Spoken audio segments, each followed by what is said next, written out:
The alarm woke Captain Hyunwoo from his sleep. He sat up fast in his quarters aboard the battle cruiser Indomitable. Red lights flashed on the walls. Something was very wrong. He pulled on his uniform and rushed to the bridge. His crew was already at their stations. The main screen showed static and broken signals. Through the noise, he could hear sounds that made his blood run cold. Screams, explosions. Terror. Lieutenant Ji-won looked up from her console. Her face was pale. She was young but brilliant at her job. Right now, she looked scared. Captain, we are receiving a distress call from the Krell system. The transmission is breaking up, but it is bad. Really bad. Hyunwoo moved to stand beside her. He watched the screen. The Krell were a peaceful species. They lived in underwater cities and spent their time studying ancient texts. They had no weapons, no army. They believed the Galactic Union would always protect them. What is attacking them? He asked. Unknown ships, sir. The Krell are calling them the Vrakath. They came from beyond Union space. They are not asking for anything. They are just killing everyone. Hyunwoo felt his jaw tighten. He had seen war before. Back on Earth, before humanity joined the Galactic Union, he had fought in the Unification Wars. He knew what real violence looked like. The peaceful species in the Union did not. They had lived in safety for thousands of years. They did not understand that some enemies could not be reasoned with. Send the signal to Union Central. Tell them we need permission to move. Ji-won worked at her console. Minutes passed. Then she shook her head. Sir, Union Central says we must wait. They are calling an emergency council meeting. We have orders to observe only. Do not engage. Hyunwoo stared at the message. Wait. Observe. While people died. He looked at the distress signal again. It was getting weaker. Soon there would be no one left to save. Far away at Union Central, Ambassador Tae-yang sat in the council chambers. Around him were representatives from 147 species. Most of them looked confused. Some looked frightened. None of them looked ready for war. Consul Velis stood at the center podium. He was from the avian species. He had feathers like a bird and a sharp voice. He did not like humans. He thought they were too violent, too dangerous for civilized space. We must approach this carefully, Velis said. We do not know these Vrakath. Perhaps they can be reasoned with. Perhaps there has been a misunderstanding. Tae-yang stood up. He could not stay quiet any longer. There is no misunderstanding. The Krell are dying right now. Every minute we waste in debate is another 1,000 lives lost. We need to send ships immediately. Velis turned to him with cold eyes. Of course the human calls for violence. This is why we must be careful. We cannot let humanity drag the Union into war because they cannot control their aggressive instincts. Other council members nodded. Tae-yang felt frustration burn in his chest. These people had never seen real war. They thought words could stop everything. They did not understand that some threats only responded to force. The debate went on for hours. Tae-yang tried to make them understand. He showed them the intercepted transmissions. He played the sounds of Krell children crying for help. Nothing worked. The council wanted to send a diplomatic mission first. That would take days to organize. Days the Krell did not have. Back on the Indomitable, Hyunwoo watched the distress signals grow weaker. His crew watched him. They knew what he was thinking. They had served with him long enough to read his face. Commander Hail spoke quietly from the weapons station. Captain, the other human ships in the sector are waiting for your orders. The destroyers Tempest and Thunder are ready. The battlecruiser Defiant is standing by. They all heard the distress call. Hyunwoo looked around his bridge. Every face was turned toward him. These people trusted him. They would follow him anywhere. But if he gave the order to move without Union permission, he would be disobeying direct orders. It could mean the end of his career. It could even mean war between humanity and the Union. Then he heard another scream through the static. A young voice. Someone begging for help that would never come. Not if they waited for the council. Hyunwoo made his choice. Ji-won, calculate jump coordinates to the Krell system. Hail, bring all weapons online. Contact the other human ships. Tell them we are going in. Ji-won turned in her chair. Sir, we do not have authorization. The Union will... I know what the Union will do, Hyunwoo said. His voice was calm but hard. But those people are dying right now. When this is over, the council can court-martial me if they want. But I will not sit here and listen to people die when I have the power to help them. Silence filled the bridge. Then Ji-won nodded and began entering coordinates. Around the bridge, the crew moved with new purpose. They knew this might be the last order they ever followed. But it was the right one. The Indomitable powered up its faster-than-light drive. Around it, 6 other human warships did the same. 7 ships against an unknown enemy. It was not much, but it was all they had. Hyunwoo stood at the center of his bridge and gave the order. All ships jump. Space twisted. Reality bent. The human fleet vanished from Union space in a flash of blue light. They were heading toward the sounds of screaming. Toward death and fire. They were going to war. At Union Central, an alarm went off. A technician looked at her screen in shock. The human fleet just jumped. They are heading to the Krell system. They did not wait for authorization. The council chamber erupted in chaos. Consul Velis shouted about human recklessness. Other representatives demanded explanations. Taeyang sat quietly. He felt fear for what would come next. But he also felt something else. Pride. Humanity had just shown the galaxy what it meant to answer a distress call. Not with words. Not with debate. With action. The peaceful species of the Union were about to learn a hard lesson. Sometimes the only way to protect peace is with the willingness to fight for it. And humanity had been fighting since the day they learned to stand upright. They came from a death world where everything tried to kill them. They survived ice ages and plagues and wars. They climbed to the top of their food chain through blood and determination. Now they were bringing that fury to the stars.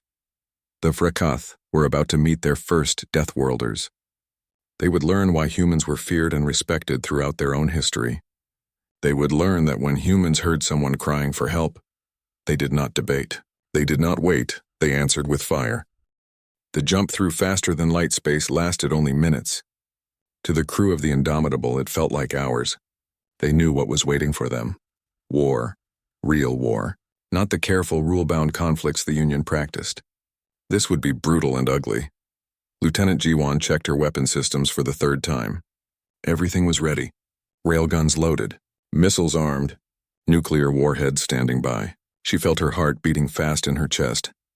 30 seconds to exit, the navigation officer called out. Captain Hyunwoo stood at the center of the bridge. His face showed no emotion. Inside, his mind was racing through battle plans. He had studied the brief data they had on the Vrakath. Not much, just that they were raiders, that they attacked without warning, that they showed no mercy. Good. He did not plan to show them any either. All ships, battle stations. Weapons free on my command. The ship dropped out of FTL space. For a moment, everyone on the bridge was silent. The scene before them was worse than they had imagined. The Krell homeworld hung in space like a blue jewel. Beautiful, peaceful. But around it was hell. Krell space stations burned in orbit. Debris floated everywhere, and moving through the destruction were the Vrakath ships. They were monstrous. Each ship looked like it was grown rather than built. Dark metal mixed with what looked like living tissue. Weapons bristled from every surface. They moved like hunting animals, circling the wounded stations, pulling survivors into their hulls. Sensors count 43 enemy ships, Jiwon reported. Her voice was steady despite what she was seeing. They are harvesting the population, taking them alive. Hyunwoo felt cold rage settle over him. He had seen evil before.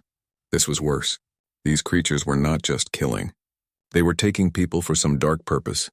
Captain, they have detected us, the communication officer said. Receiving transmission. A face appeared on the screen. It was hard to look at. The Vrakath commander was a nightmare made real. Biomechanical parts mixed with living flesh. Multiple eyes glowed with cold intelligence. When it spoke, its voice sounded like metal scraping on metal. Unknown vessels. You have entered our harvest zone. Leave now or be added to the collection. Hyunwoo did not waste time with words. He looked at Jiwon and gave a single command. Fire. The Indomitable unleashed hell. Railguns fired, launching metal slugs at incredible speed. They crossed the distance in seconds. The nearest Vrakath ship never had time to raise shields. The tungsten penetrators hit like the fist of an angry god. The ship tore apart in a flash of fire and debris. The other human ships opened fire. Missiles streaked through space. Nuclear warheads detonated, creating miniature suns. 2 more Vrakath ships died in the first 10 seconds. A 4th lost its engines and began spinning out of control. The Vrakath had never seen weapons like these. They had conquered 40 systems. They had faced energy weapons and plasma cannons, but no one fought with kinetic weapons. No one used nuclear fire. These tactics were considered primitive by galactic standards. The Vrakath were learning that primitive could be deadly. Enemy ships are breaking formation, Jiwan reported. They are trying to surround us. Good. That is what we want. All ships execute scatter pattern Delta. The human fleet broke apart. Each ship moved on its own vector, using the debris field as cover. They did not fight like the Union taught. They did not hold formation and trade shots at long range. They fought like pirates, like hunters. They moved fast, hit hard, and disappeared before the enemy could respond. The destroyer Tempest dove through an asteroid field, its pilot pushing the engines beyond safe limits. Vrakath ships followed, trying to corner it. Then the Tempest spun around and fired its railguns point blank. 3 enemy ships exploded. The battlecruiser Defiant took hits on its armor. The Vrakath energy weapons burned into the hull. But the Defiant kept coming. It crashed through the enemy line like an angry bull and dropped nuclear mines in its wake. 5 Vrakath ships flew into the trap and vanished in atomic fire. Ensign Da Hyun launched from the Indomitable in her fighter. She led a squadron of 12 small craft. They were fast and deadly. She threaded through the battle, dodging energy blasts that would have vaporized her ship. Her voice was calm on the radio as she gave orders. Blue Squadron, target that carrier. I will draw their fire. You plant the charges. She dove straight at the massive Vrakath carrier. Every weapon on the ship turned to track her. Energy beams filled the space around her fighter. She flew like a demon, twisting and turning, moving in ways that should have been impossible. The G-forces would have killed most aliens, but humans evolved on a death world with heavy gravity. They were built to take punishment. While the carrier focused on her, her squadron slipped underneath. They attached fusion charges to the hull and boosted away. Da-hyun pulled up hard, her vision graying from the acceleration. She cleared the blast radius with seconds to spare. The carrier exploded from within. The blast tore through 3 decks. Atmosphere vented into space. The ship began to break apart. Scratch 1 carrier, Da-hyun reported. Her voice sounded excited. She was grinning inside her helmet. This was what she was born for. On the Indomitable bridge, Jiwan tracked the battle. The numbers were changing fast. 43 Vrakath ships when they arrived. Now 31. Now 28. The human fleet was taking damage too. The Tempest had lost its forward shields. The Thunder was venting atmosphere. But they were winning. The Vrakath commander appeared on screen again. This time his multiple eyes showed something new. Fear. What are you? What species fights like this? Hyunwoo looked at the screen. His face was carved from stone. We are humans. We are from Earth. And we are done watching you kill innocent people. He cut the transmission and looked at Jiwan. Fire everything. The human fleet concentrated fire on the remaining Vrakath ships. It was not a battle anymore. It was an execution. The Vrakath broke. Ships that had terrorized 40 systems turned and ran. They jumped to FTL space in panic, leaving their wounded behind. In 3 hours, it was over. The Krell system was secure. 43 Vrakath ships had entered the system. 32 were destroyed. The rest had fled. The human fleet had lost no ships, though several were badly damaged. Hyunwoo sat in his command chair. He felt tired. The adrenaline was fading. Now came the hard part, facing the consequences. Captain, we are receiving transmissions from the Krell homeworld, the communication officer said. They are thanking us. Calling us saviors, Hyunwoo nodded slowly. Down on that world were 17 million Krell who would live to see tomorrow. That was worth whatever punishment the Union would give him. Send medical teams to the surface. Get rescue operations started. And someone get me a line to Ambassador Tae Yang. I think I am going to need a good lawyer. The crew laughed. It was nervous laughter, but it was real. They had done the impossible. 7 human ships had defeated a force 6 times their size. They had saved a civilization. Now the galaxy would have to decide what to do about it. Humanity had just proven they were not like the other species in the Union. They were warriors. They were Deathworlders. And when they heard someone crying for help, they did not hesitate. They answered with fire.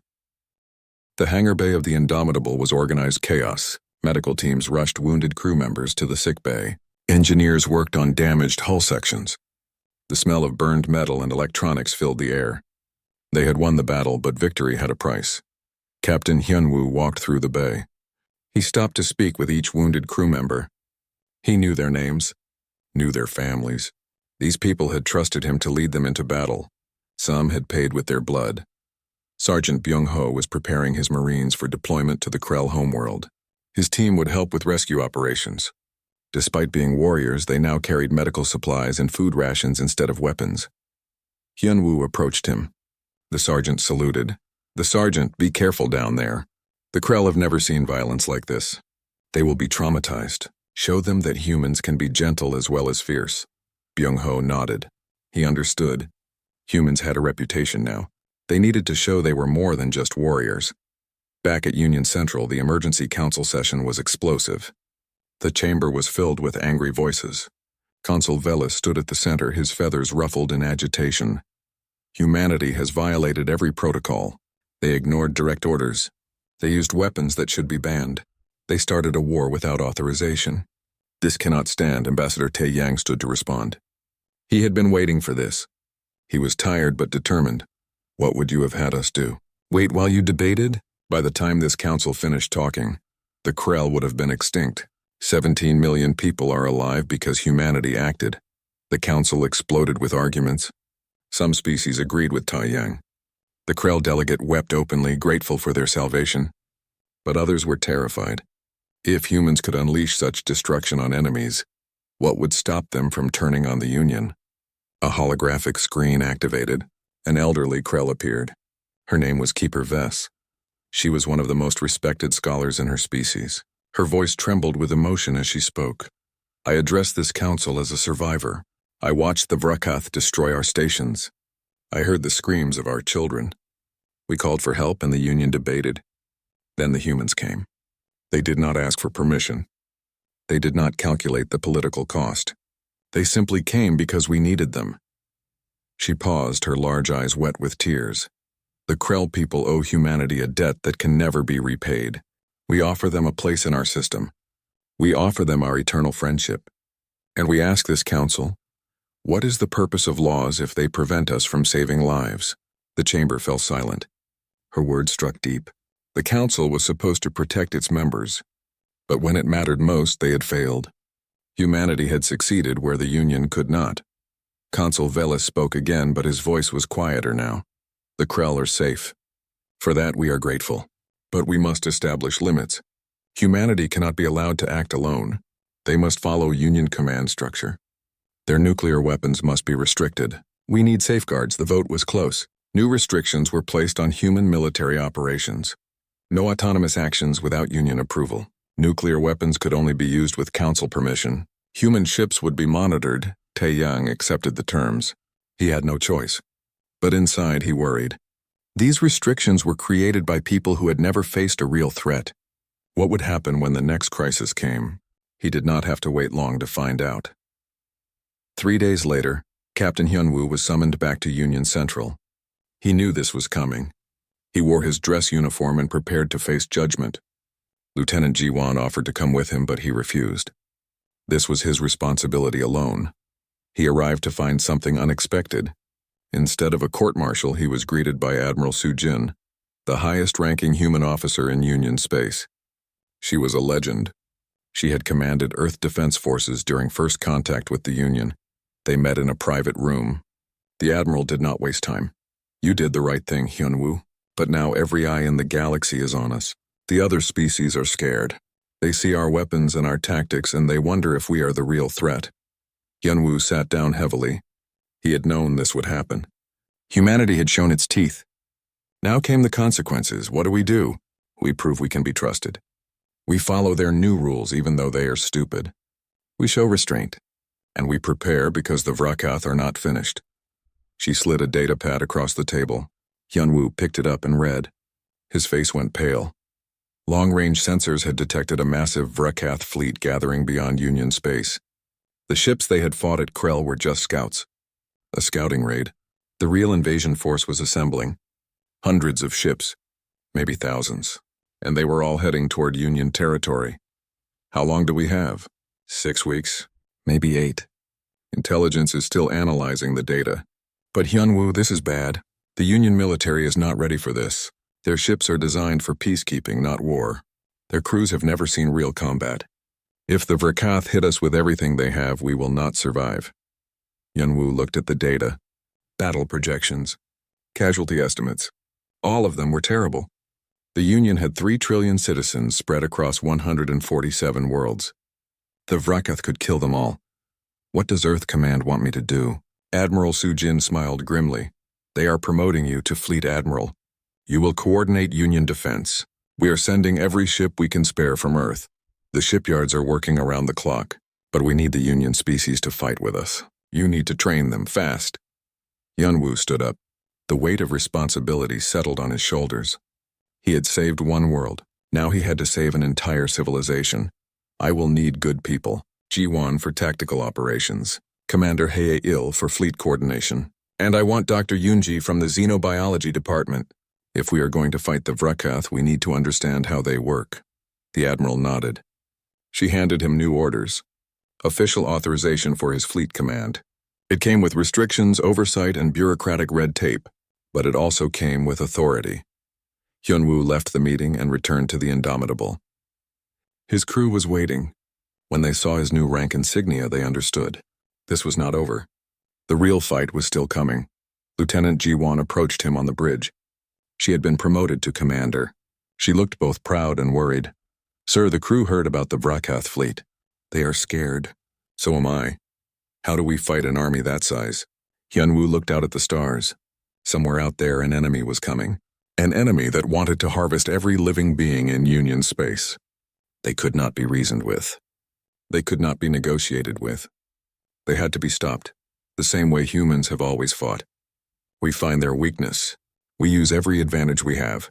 We refuse to give up, and if necessary, we teach the galaxy what it really means to be a Deathworlder. Ji-Wan nodded. She had faith in him. The entire crew did. They would follow him into hell if he asked, and that was exactly where they were going. Across Union space, the word spread. The Vrakath were coming. Species that had never known war now faced extinction. Panic spread on some worlds. Others prepared to flee. But humanity did not run. They never had Earth mobilized. Shipyards that had been building peaceful explorers now built warships. Weapons were taken out of storage. Soldiers who had been training in peace now trained for total war. Humanity was remembering what it was. What it had always been. Survivors, fighters, Deathworlders. The storm was gathering. The Vrakath thought they were coming to harvest easy prey. They were about to learn the most important lesson in galactic history. When you threaten humanity and their allies, you do not get negotiation. You do not get mercy, you get fire. The Sol system was transformed. Earth orbit was crowded with warships being built at incredible speed. Massive battlecruisers emerged from dry docks like steel monsters. Carrier groups assembled. Weapons platforms were towed into position. Humanity was preparing for total war. Fleet Admiral Hyunwoo stood in Earth Command Center, watching the construction on dozens of screens. Ships that had been kept as classified projects were now being rushed into service. Humanity had been building these in secret, just in case the peaceful galaxy turned dangerous. That day had come. Commander Ji-Wan worked beside him. She had maps of Union space spread across holographic displays. Red markers showed Vrakath fleet movements. Blue markers showed Union defensive positions. There was too much red and not enough blue. The math is not good, sir. Even with every ship Earth can send, we are outnumbered 5-1. The Union fleets are not ready for this kind of fight. Most of them have never fired a weapon in anger. Hyunwoo nodded. He knew the numbers. They were terrible. But giving up was not an option. Then we train them. Fast. What species are willing to fight? Ji-Wan pulled up a list. The Thurians have offered their shield technology. They say they will stand with us. The Aurak want to send warrior contingents. Apparently, they are impressed by human combat techniques. Some of the smaller species are helping with logistics and medical support. And the rest? Ji-Wan looked uncomfortable. 30 species have announced they are evacuating their border worlds. 15 more are trying to negotiate with the Vrakath. They think they can buy peace. Hyunwoo shook his head. Those species would learn the hard way. The Vrakath did not negotiate. They harvested, but he could not force anyone to fight. Work with what we have. Get me training schedules for the Thurians and Aurak. And find me a way to crack that Vrakath fleet. There has to be a weakness. At Union Central, the Galactic Council was in emergency session again. This time, there was no debate about whether to act. The question was how. Consul Vela stood before them, looking older and more tired than before. I propose we grant temporary military authority to humanity. They have proven they can fight. We have not. If we are to survive, we must let them lead. The vote was close. 87 species agreed. 60 opposed. Some species simply could not accept that the violent newcomers were now their best hope for survival. But the motion passed. Ambassador Taeyang accepted the authority on behalf of Earth. But he knew it came with impossible expectations. Humanity was expected to save everyone, but every decision would be questioned. Every casualty would be blamed on human aggression. It was a position designed to fail, but humans were used to impossible odds. Training began across Union space. Human Marines taught close-quarters combat to Aurak warriors. The Aurak were massive beings from a high-gravity world. They were the only species that could match human strength and endurance. Together, they practiced tactics that would have horrified the peaceful Union a month ago. Human pilots drilled Union fleet commanders on aggressive maneuvers. Most Union ships had never done combat rolls or high-speed burns. Their captains looked sick when human instructors showed them what their ships could really do. But they learned. They had no choice. Dr. Yunji worked with Krell scientists in a secure laboratory. They had recovered bodies from the destroyed Vrakath ships. Now they were searching for biological weaknesses. The Vrakath were part organic, part machine. That hybrid nature had to have vulnerabilities. She spent days analyzing tissue samples. The Vrakath biology was like nothing in Union records. They were engineered, modified. Someone had taken a base species and turned them into living weapons. One night she found something. A weakness in their neural implants. The cybernetic parts that connected their organic brains to their ships had a specific frequency vulnerability. If they could hit that frequency hard enough, they could disrupt Vrakath communications, maybe even cause system failures. She brought her findings to Hyunwoo immediately. He looked at her data and smiled for the first time in weeks. This could work. This could give them an edge. Meanwhile, Lieutenant Jiwon led a stealth mission deep into Vrakath territory. Her team was small, just 5 people. Specialist Minseo was an infiltration expert. The rest were intelligence officers. And Kai, an Aurak warrior who insisted on joining despite his massive size making stealth nearly impossible. They took a modified scout ship. It was designed to be invisible to most sensors. They jumped into a captured Union outpost that the Vrakath now used as a staging ground. What they found there would haunt them forever. The outpost had been converted into a processing facility. Captured Union citizens were brought there. The Vrakath sorted them. Some went to labor camps. Some became biological material for their ships. Children were taken to be modified into new Vrakath soldiers. Jiwon recorded everything with her helmet camera. The team moved through the facility like ghosts. They planted listening devices and gathered intelligence. But Minseo made a mistake. She triggered an alarm when accessing a computer terminal. Vrakath soldiers poured into the corridor. The team ran. Kai covered their retreat, his massive body blocking the narrow hallway. He fought with brutal efficiency, his heavy fist crushing Vrakath warriors. But there were too many. "Go," he roared. "I will hold them." "Get that data back to the fleet," Jiwon wanted to argue. But she knew he was right. The intelligence they had gathered could save millions. She grabbed Minseo and ran for the ship. Behind them she heard Kai singing an Aurak war song. It was beautiful and terrible. They made it to the ship and launched. As they jumped to FTL, Jiwon watched the facility fade behind them. Kai had bought them time with his life. She would make sure it counted. The team returned to Union Central 5 days later. They had lost 3 people.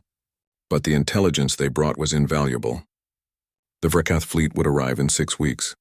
They were bringing a world ship, a massive mobile fortress the size of a moon. It carried millions of Vrakath warriors. Hyunwoo studied the data. The world ship was the key. If they could destroy it, the Vrakath fleet would lose its command center and its reinforcement capacity. But it was heavily armored. Even nuclear weapons might not be enough. He called a meeting of his senior staff. Jiwon was there, still tired from her mission.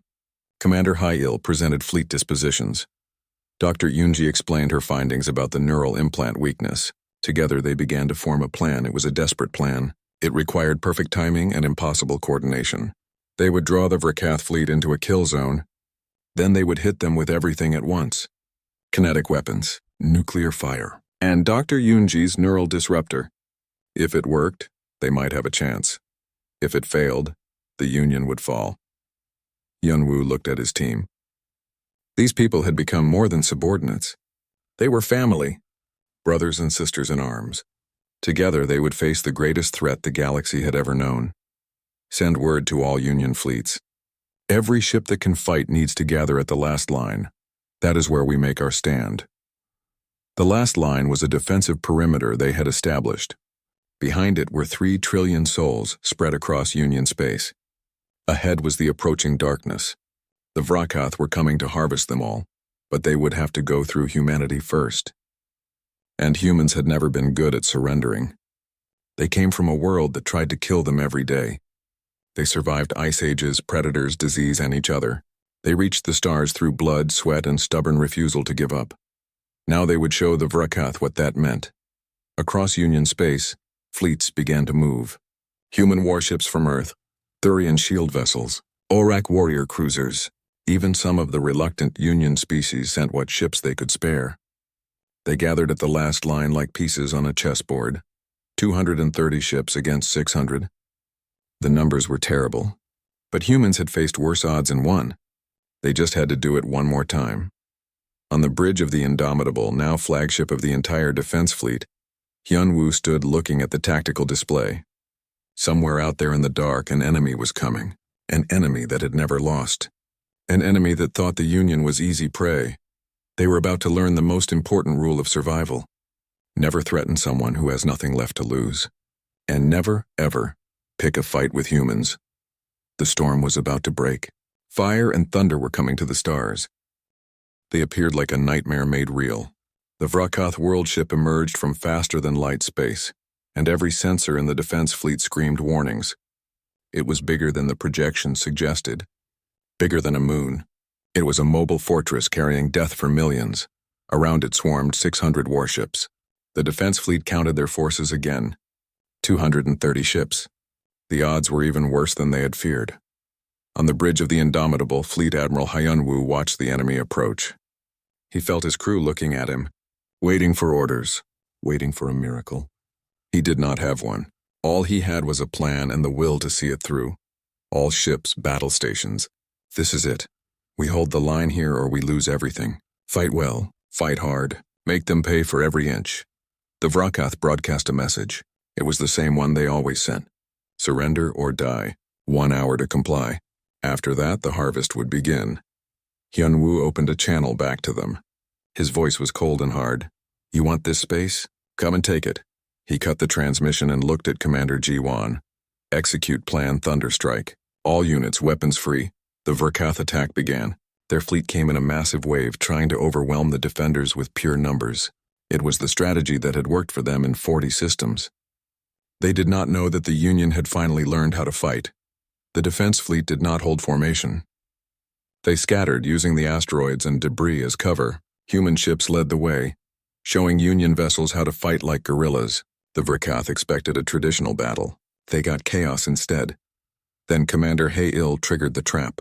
Hidden throughout the battlefield were kinetic mines, asteroids rigged with graviton drives and fusion warheads.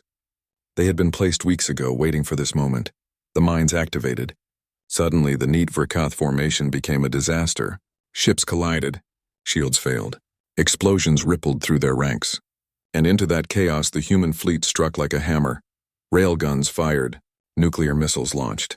The Thurian shield ships moved forward, their advanced shields absorbing the worst of the Vrakath return fire. Behind them, Union warships found their courage. They had been trained by humans. Now they fought like humans. Commander Ji-won coordinated strike groups from her tactical station. Her genius for strategy showed in every move. She found weaknesses in the Vrakath formation and sent strike teams to exploit them. She predicted their movements and had ambushes waiting. Orak boarding teams launched from their cruisers. These massive warriors, trained by human marines, boarded Vrakath ships and fought deck by deck. The Vrakath had never faced enemies like this. The Orak were as strong as they were and twice as determined. But despite early success, the numbers were still terrible. The Vrakath kept coming. For every ship they destroyed, 2 more took its place. The defense fleet was taking casualties. The destroyer Tempest lost shields and took critical damage. The cruiser Dawn broke apart under concentrated fire. And through it all, the world ship kept coming. Its weapons devastated Union positions. Its armor shrugged off everything they threw at it. Nuclear strikes barely scratched its surface. It was unstoppable. Hyunwoo watched the battle unfold. They were losing. Slowly but surely. They could destroy the smaller ships all day, but that world ship would win the war. They needed something bigger. Something devastating. He made a decision that would change everything. Commander, prepare the Nova bombs. The bridge went silent. Nova bombs were antimatter weapons. Weapons that could destroy planets. Weapons that were banned by every Union treaty. Using them would be crossing a line humanity could never uncross. Ji-won looked at him. Sir, if we use those weapons, the Union will never trust us again. We will be seen as monsters. Hyunwoo met her eyes. His voice was quiet but firm. Better to be living monsters than dead heroes. Load the weapons. 3 torpedoes unmanned. The crew moved to obey. In the weapons bay, 3 massive torpedoes were armed. Each one carried enough antimatter to crack a moon in half. Together, they might be enough to destroy the world ship. Might, but someone had to guide them through the Vrakath defenses. The world ship was protected by layers of shields and point defense systems. Unmanned torpedoes would be shot down before they got close. Ensign Da-hyun stepped forward. She had been listening to the tactical channel. She knew what needed to be done. Sir, requesting permission to pilot the lead torpedo. Manual guidance to target. Hyunwoo turned to her. He knew what she was offering. A suicide mission. She would have to stay with the torpedo until the last moment, guiding it through the defenses. Her chances of escape were almost 0. Ensign, I cannot ask you to do this, she smiled. It was a brave smile, but her hands were shaking. You did not ask, sir. I volunteered. Someone has to do it. Might as well be the best pilot in the fleet. There was pride in her voice. Pride and fear and determination. Hyunwoo felt his throat tighten. She was so young, but she was also right. This was the only way. Permission granted. Godspeed, Ensign. Da-hyun launched from the Indomitable. Her fighter was small and fast. Behind it, the 3 massive torpedoes followed on automatic. She would guide them to the target, then upload final targeting data and eject. That was the plan. The flight through the battle was insane. Energy weapons filled the space around her. Vrakath interceptors tried to stop her. She flew like she had never flown before. Every trick she knew. Every impossible maneuver. She danced through death itself. Her radio was full of voices. Her squadron mates cheering her on. Ji-won giving tactical updates. Hyunwoo watching in silence. She barely heard them. All her focus was on the target. The massive world ship growing larger in her canopy. She reached the world ship perimeter. Point defense fire was incredible. She lost 1 torpedo to a direct hit, then another. She was down to 1. 1 chance. She had to get closer. Energy beams grazed her fighter. Alarms screamed. She ignored them. Closer, just a little closer. There. A weak point in the shield grid. She uploaded the targeting data. The torpedo locked on. She reached for the eject button. Then her fighter took a direct hit. The cockpit filled with smoke. Systems failed. The eject mechanism was damaged. She was not getting out. Da-hyun looked at the world ship. She thought about her family back on Earth, about her friends on the Indomitable, about the 3 trillion people depending on this mission. She smiled one last time. For humanity. She punched the torpedo release. It streaked toward the world ship and penetrated deep into the hull. Then it detonated. The antimatter explosion was visible from 3 star systems away. The world ship shields collapsed. Then the hull. Then the entire structure began tearing itself apart in a chain reaction. Millions of tons of metal and biomass turned into fire and light. The Vrakath fleet saw their fortress die. They saw their command structure vanish. They saw defeat for the first time in their existence. And they broke. Ships turned and fled. The disciplined attack became a panicked rout. The defense fleet pursued. They destroyed every Vrakath ship they could catch. Those that escaped jumped to FTL in terror. They would carry tales of the Deathworlders back to whatever dark place they came from. On the Indomitable bridge, Hyunwoo sat down heavily. His command chair felt like it weighed 1,000 tons.